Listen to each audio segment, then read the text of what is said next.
নিখোঁজের প্রায় ২৫ বছর পর দেখা মিলল মা মেয়ের। সামাজিক যোগাযোগ মাধ্যম ফেসবুকের কল্যাণে হারিয়ে যাওয়ার এত বছর পর মা মেয়ের দেখা সম্ভব হয়েছে।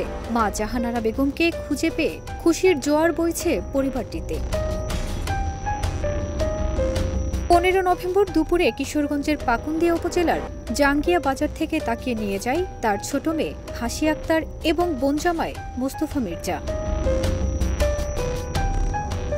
জানা গেছে, গত ১৫ থেকে ২০ দিন ধরে পাকুন্দিয়া উপজেলার জাঙ্গিয়া বাজারে জাহানারা বেগমকে এলোমেলো ঘোরাফেরা করতে দেখা যায়। মানসিকভাবে ভেঙে যাওয়ায় ঠিকমতো কথা বলতে পারছিলেন না জাহানারা।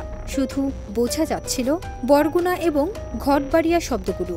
সেই কথাগুলো দিয়ে সামাজিক যোগাযোগ মাধ্যম ফেসবুকে পোস্ট দেওয়া হয়। এরপর বরগুনা থেকে তার স্বজনেরা যোগাযোগ করেন। দীর্ঘদিন পর মাকে পেয়ে কান্নায় ভেঙে পড়েন ছোট মেয়ে হাসি আক্তার। তিনি বলেন, মাকে খুঁজে পেয়ে যেন আমার পৃথিবীটা খুঁজে পেয়েছি। আমাদের ছোট রেখেই হারিয়ে যান মা। ধরেই নিয়েছিলাম মায়ের মুখটি আর কখনো দেখতে পাবো না। এত বছর পর মাকে খুঁজে পাওয়ায় সবার প্রতি কৃতজ্ঞতা প্রকাশ করেন তিনি।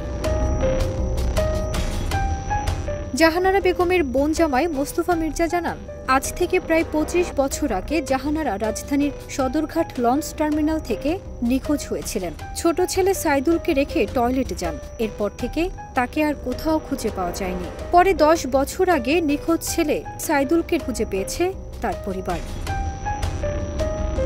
ফারজানা নিকিতা, দেশ রূপান্তর।